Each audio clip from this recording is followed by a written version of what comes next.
안녕하세요. TV를 말하다의 오원근입니다. 황수동입니다. 지난 4월 15일 제21대 국회의원 선거가 66.2%라는 높은 투표율을 보였습니다. 이는 국회의원 선거 중 지난 14대 총선에서 기록한 71.9% 이후 최고치로 28년 만에 나온 높은 투표율이었습니다. 네, 저도 개표 방송을 진행하면서 이번 총선은 다른 어느 때보다 유권자 여러분들의 관심이 크구나라는 것을 느낄 수 있었는데요. 충청북도의 투표율은 64%를 보였습니다. 전국 평균에는 조금 미치지 못하지만 지난 20대 총선의 57.3% 투표율에 비하면 6.7%나 증가한 수치였습니다. 총선 직후 미 국무장관 마이크 폼페이오는 자신의 SNS에서 한국이 총선을 성공적으로 치른 걸 축하한다고 밝혔습니다. 폼페이오 장관은 한국이 코로나19 바이러스의 세계적인 대유행 속에서도 총선을 치른 데 대해 진정으로 자유롭고 개방되고 투명한 사회의 특징이라고 강조했습니다. 대의민주주의 국가에서 투표는 가장 공식적인 의사표현이며 주권을 발휘하는 가장 기본적인 수단입니다. 단순히 투표율이 높다고 해서 성숙한 대의민주주의를 보였다고 평가할 수는 없겠지만 이번 총선은 코로나19의 확산 속에서도 많은 국민들이 자신의 권리를 행사했다는 점은 그 의의로 찾을 수 있을 것 같습니다. 현재의 유권자들은 작은 종이 한 장에 자신의 의사를 담을 수 있는 권리를 얻기까지 수많은 희생이 있었다는 역사적 사실을 기억해야 할 것입니다. 코로나19의 세계적 대유행 상황에서도 투표소를 향한 유권자 여러분들에게 깊은 경의를 표합니다. TV를 말하다 지금 시작합니다.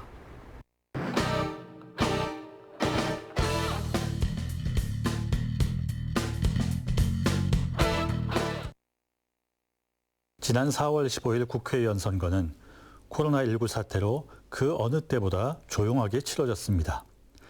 사회적 거리두기 등 감염병 확산을 막기 위한 정부의 강력한 방역 대책으로 후보들이 유권자들과 직접 접촉하기가 쉽지 않았습니다. 유권자들도 출마자들의 주요 공약이나 정책에 대한 입장을 들을 기회가 별로 없었습니다. 이런 상황에서는 언론이 후보와 유권자를 잇는 가교 역할을 수행해야 합니다. 특히 지역의 대표를 선출하는 국회의원 선거에서는 지역 언론의 보도가 유권자들의 판단에 큰 영향을 미칠 수밖에 없습니다. 이번 총선에서 CJB 뉴스는 어떤 역할을 했는지 살펴보겠습니다. 선거 보도에서 가장 많은 비판을 받는 것이 이른바 경마식 보도 행태입니다. 경마 경기 중계하듯 정책보다는 후보들 간의 경쟁이나 판세 분석에 치중하는 보도 경향을 말합니다. 다행히도 CJB 뉴스에서는 이런 보도 행태가 거의 나타나지 않았습니다. 여론조사 결과나 당락을 예측하는 내용도 찾아볼 수 없었습니다.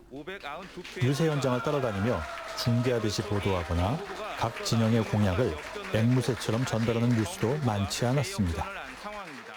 눈에 띄는 것은 각 선거구별 핵심 의제에 대한 해법과 후보들이 제시한 개별 공약을 검증하는 기획 코너인 후보에게 듣는다였습니다. 4월 5일 충북 정치 1번지인 청주 상당구가 첫 번째 보도 대상이었습니다. 뉴스는 이 지역의 가장 큰 현안인 원도심 공동화에 대해 각 후보들은 역사와 문화, 예술이 어우러진 도시재생을 통해 활력을 되찾겠다는 데는 대체로 같은 의견이었지만 구체적인 해법에 대해서는 특별한 보관이 없다고 지적합니다. 6일 청주 서원구에서는 개발이냐 보전이냐를 놓고 첨예한 갈등이 빚어지고 있는 구룡공원 문제를 살펴보았습니다. 특히 민간 개발에서 제외된 구룡공원 2구역은 청주가 최대한 매입해 보전해야 한다는데 후보 간 이견이 없다고 합니다.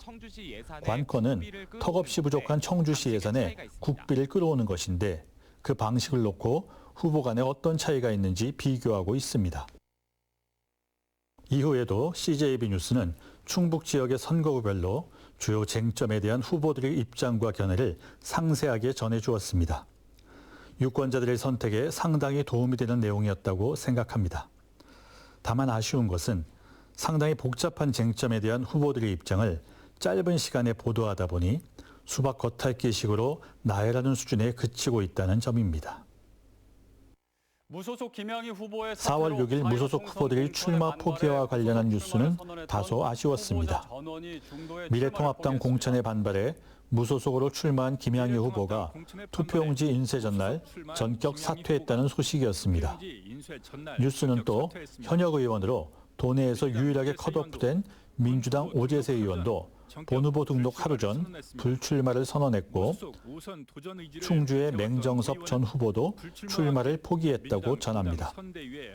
문제는 뉴스 제목에 표현된 것처럼 이들 무소속 후보들의 출마가 거대 정당이라는 높은 벽에 부딪혀 좌절되고 말았다는 논조입니다. 마치 기존 거대 정당들 때문에 정당 정치에 얽매이지 않는 정치인들이 국회에 진입할 기회가 없는 것처럼 해석될 여지가 있습니다. 그러나 엄밀히 말하면 이 후보들은 모두 자신이 몸담았던 거대 정당이 공천 과정에서 배제되거나 경선에서 탈락한 이들입니다. 그렇게 된 내부 사정이 어찌됐든 소속 정당의 공천 결과에 불복하고 출마를 하려고 했다는 점에서 순수한 무소속 후보라 하기는 어려워 보입니다.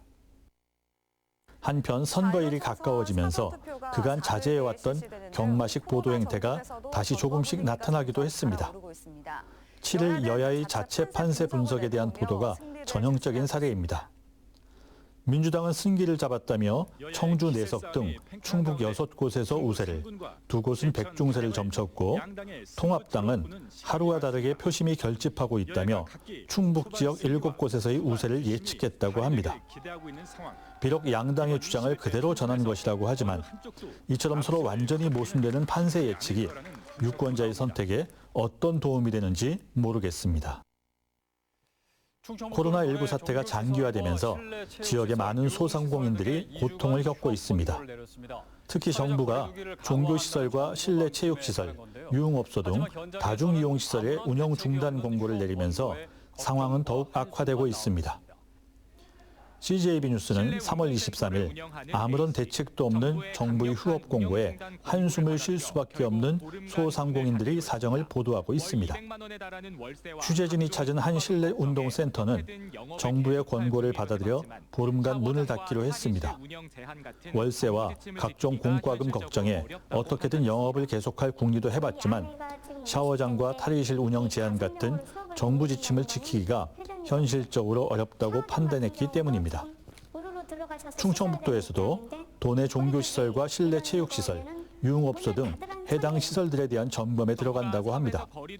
정부가 제시한 예방 지침을 어기면 행정명령과 벌금이 부과되고 지침 위반으로 확진자가 발생할 경우 손해배상까지 청구될 수 있습니다. 뉴스는 이미 영업에 타격을 입은 상황에서 세금 감면이나 임대료 지원 등 업주들에 대한 지원 대책 없이 무작정 문을 닫으라고 하면 어떡하냐는 소상공인들의 하소연을 전합니다. 하지만 감염병 확산을 막는 것이 최우선인 상황에서 CJB 뉴스가 전한 소상공인들의 절박함은 별다른 반향을 얻지 못했습니다. 이후 보름이 지났지만 상황은 나아지지 않았습니다. 4월 7일 CJB 뉴스에 따르면 정부의 다중이용시설 운영 제한 조치가 2주 더 연장되었지만 이를 준수하는 사업장은 점점 줄어들고 있는 실정이라고 합니다. 정부의 휴업 공고를 받아들여 지난 2주간 문을 닫았던 헬스장은 더 이상 휴업을 감당하기 어렵다며 다시 문을 열었습니다.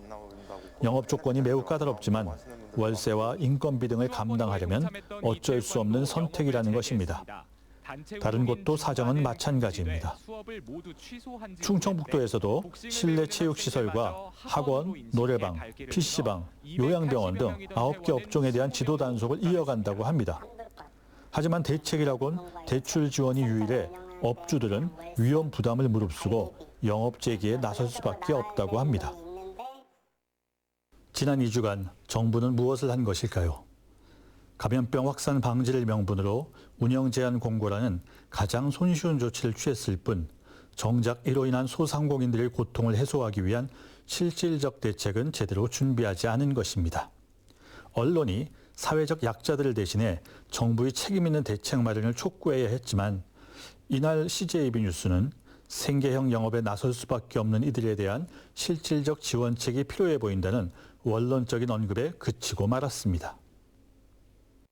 경마식 보도 행태, 해마다 선거철이 다가오면 나오는 단어입니다. 언론이 선거 보도를 할 때 한 명 한 명의 후보자를 마치 경주마의 현 상황을 전달하듯 승패 중심의 흥미 위주로 보도하는 행태를 비판적으로 표현하는 단어입니다. 이러한 보도는 흥미 위주의 정보 전달에 치우치게 되면서 선거 보도의 본질인 후보자 정책 및 이슈 전달력을 떨어뜨린다는 문제점을 갖고 있습니다. 2분 내외의 뉴스에서 정책 기사를 심층적으로 소화한다는 것이 쉽지 않은 것은 사실이지만 선거를 마치 게임처럼 표현하는 보도 행태는 주의해야 할 것입니다. 다음 선거 보도 때는 이런 경마식 보도가 아니라 후보자 개개인의 정책 보도가 더 많아졌으면 하는 바람입니다.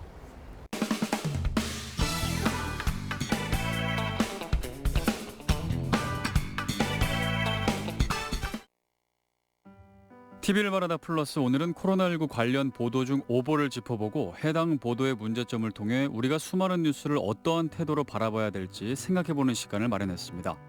지난 2월 23일 한 언론사에서 보도한 뉴스입니다.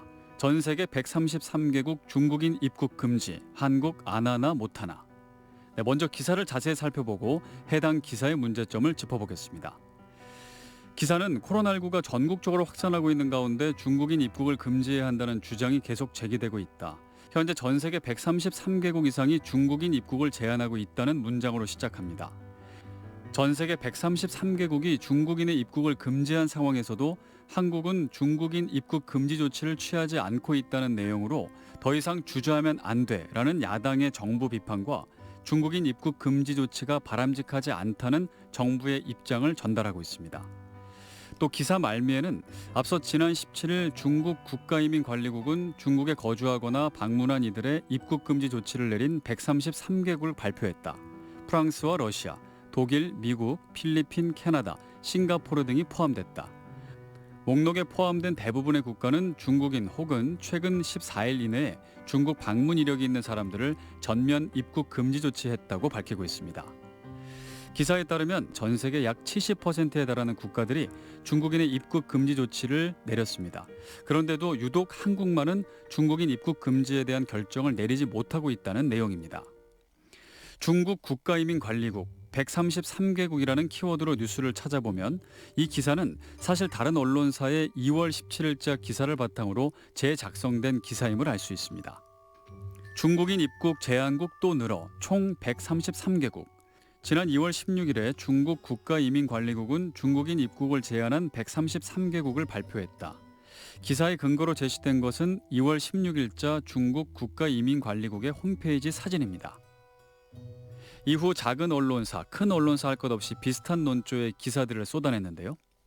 구성에는 조금씩 차이가 있지만 전 세계 133개국이 중국인의 입국을 금지하고 있고 한국은 그렇지 못하다는 내용만큼은 큰 차이가 없습니다. 3월까지 비슷한 논조의 수많은 기사가 계속해서 보도됐습니다.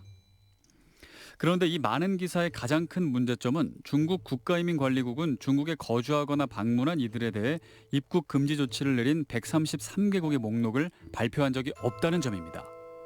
최초 보도된 2월 17일의 기사에서 제시된 문서는 2월 16일에 중국 국가이민관리국에서 발표한 각국의 입국 절차상 제한 조치라는 문서입니다. 해당 문서는 주중 교민들을 위해 주중 대한민국 대사관 영사부에서 홈페이지에 게시해둔 문서로 내용을 확인 및 대조해 볼 수 있습니다. 목록을 살펴보면 1번부터 정확히 133개 국가의 목록임이 확인됩니다. 1번 국가부터 내용을 살펴보겠습니다.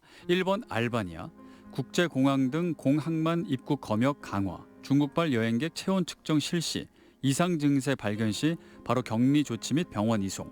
2번 알제리, 전국 공항만 중국발 여행객 검역 강화, 국제공항 적외선 열 감지기기 설치 완료. 3번 아프가니스탄, 모든 여행객 체온 측정 실시, 이상 증세 발견 시 격리 조치. 4번 아르헨티나, 주요 개항지에서 예방 검사 실시. 5번 아랍에미리트, 중국에서 오는 직항 항공편 이용 여행객에 대해 체온 측정 실시. 2월 5일부터 북경 수도 국제공항에 항공편 운행 허가. 중국 내 다른 도시의 항공편 일시 중단. 입국 시 체온 측정, 설문지 작성 등 단순한 입국 절차를 시행 중인 국가들이 모두 표에 포함되어 있습니다. 분명 수많은 뉴스가 중국 이민관리국에서 발표한 전 세계 133개국의 중국인 입국 금지 조치라는 문서를 근거로 전 세계 133개국이나 되는 국가들이 중국인을 입국 금지했는데 한국만 중국의 눈치를 보느라 입국 금지 조치를 내리지 못하고 있다는 보도를 했지만 실제로 이 표를 살펴보면 내용이 전혀 다릅니다. 심지어 기사에서 대표적인 중국인 입국 금지 조치 국가로 언급된 독일과 프랑스, 캐나다의 조치 내용 또한 차이가 큽니다.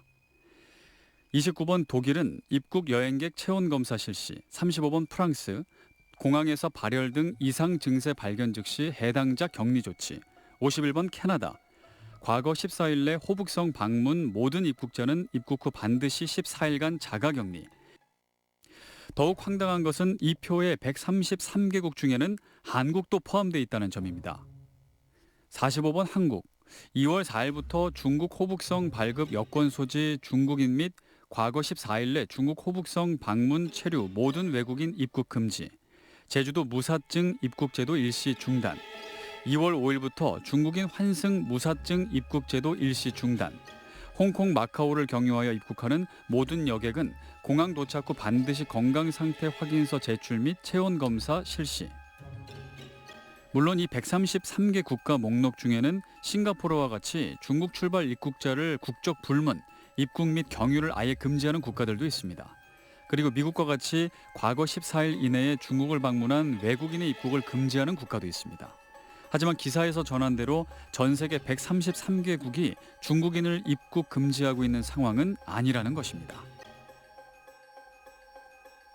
기사들은 이러한 자세한 내용을 기사에 담지 않았습니다.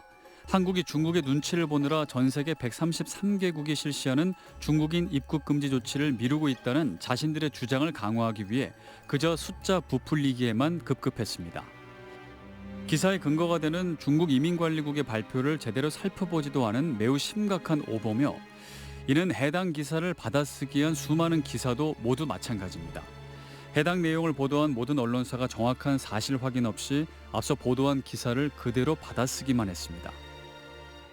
이와 같은 언론사들의 무책임한 보도는 자극적인 제목을 달고 대형 포털에 노출돼 인터넷 커뮤니티와 미디어 매체들을 통해 확대 재생산됐고 최초 보도 이후 17일이 지난 3월 5일 자유연대 등 5개 시민단체는 문 대통령, 박 장관과 추 장관은 국민의 생명을 보호해야 할 헌법상의 책무가 있음에도 133개 나라가 시행하는 중국발 입국 금지를 하지 않았다.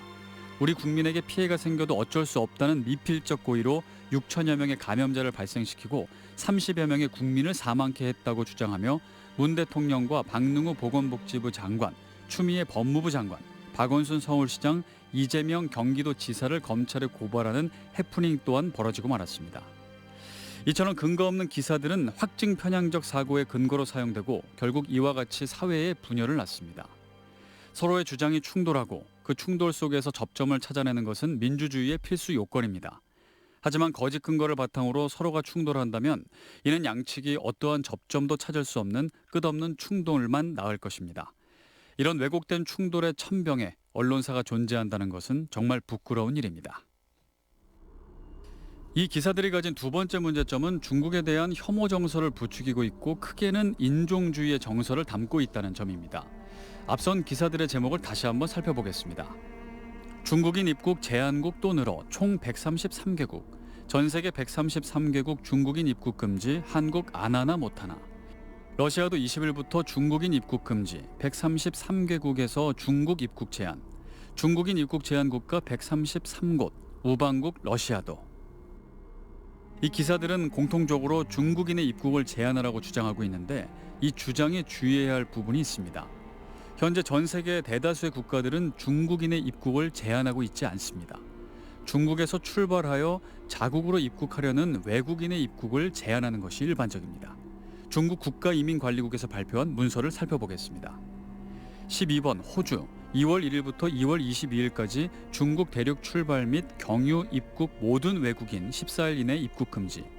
75번 미국, 과거 14일 이내에 중국 방문한 외국인 일시 입국 금지. 보시다시피 중국에서 출발해 자국으로 입국하려 하는 외국인의 입국을 제한하는 것이 일반적입니다. 자국민의 경우에는 중국에서 입국한다 하더라도 예외 없이 입국을 허가하고 있으며 중국에서 입국해오는 외국인의 입국만을 제한하고 있습니다. 이는 우리나라의 경우에 대입해봐도 마찬가지입니다. 우리나라에서 확진자가 폭발적으로 증가하던 3월에도 일부 언론에서 보도한 것처럼 세계 각국이 한국인의 입국을 금지했던 것이 아닙니다. 한국에서 출발해 입국하려 하는 외국인의 입국에 대해서 금지하거나 자가격리와 같은 제한 조치를 내렸을 뿐입니다. 중국인을 입국 금지하는 것과 중국에서 출발해 한국에 입국하려 하는 외국인을 입국 금지하는 것은 작은 표현의 차이지만 매우 큰 차이입니다. 이 작은 표현의 차이가 중국인 입국 금지를 하지 않아서 코로나19가 번지고 있다는 근거 없는 혐오 정서와 인종주의를 부추기고 있습니다. 세계 각국의 정부는 전문가들의 조언을 듣고 각 국가의 상황에 적합하다고 판단되는 방법을 선정해 코로나19에 대항하며 분투를 벌이고 있습니다. 현 상황에서 내려지는 외국인의 입국 제한 조치는 해당 국가의 국민들을 혐오해서가 아니라 해당 국가로부터의 코로나19 유입을 막기 위한 대책입니다. 현 상황을 정확히 전달하고 해결 방안을 모색해야 할 언론사에서 이와 같이 무분별한 표현으로 혐오 정서를 부추기는 것은 분명히 주의해야 합니다. 우리는 수많은 미디어에 노출된 채 살아가고 있습니다. 뉴스를 살펴보기 위해 스마트폰을 들면 수많은 미디어 매체로부터 그들의 주장과 해석이 뒤섞인 뉴스가 넘쳐 흐르고 있습니다. 그리고 그중에는 미디어 소비자를 현혹시켜 자신들의 목적을 달성하고자 하는 위와 같은 허위 소식들도 뒤섞여 있습니다. 이번 코로나19 사태를 겪으며 명확해진 사실이 하나 있습니다. 그것은 기성 언론과 뉴미디어 등 우리가 미디어 매체를 무조건적으로 신뢰해서는 안 되는 시대에 살아가고 있다는 것입니다. 미디어 매체는 자본과 정치 권력의 영향으로부터 자유롭지 못합니다. 자본과 정치 권력으로부터 자유로워지기 위한 미디어 매체의 자정 노력만을 무조건적으로 믿을 수는 없습니다. 내가 보고 있는 뉴스로부터 사실과 주장을 전달받기 전에 뉴스에서 주장하는 바는 무엇인지, 그 주장의 근거가 되는 사실은 무엇인지 우리가 직접 찾아보고 생각해보는 비판적 미디어 읽기만이 위와 같은 오보와 거짓 기사로부터 나를 지켜낼 수 있을 것입니다. 봄의 마지막 절기인 고구가 지나고 여름을 알린 입하가 코앞으로 다가와 있지만 여전히 코로나19의 종식은 보이질 않습니다. 지역 감염은 큰 폭으로 줄었지만 해외에서 귀국하는 국민들 중 확진자가 계속해서 발생하고 있는 만큼 아직은 주의를 기울여야 할 때입니다. 네, 별일 아니었던 우리의 일상이 참 그리운 때가 아닌가 싶은데요. 그 일상으로 돌아가기 위해서는 아직 조금 더 인내가 필요할 것 같습니다. TV를 말하다 오늘 여기서 마치겠습니다. 함께해 주신 여러분 고맙습니다.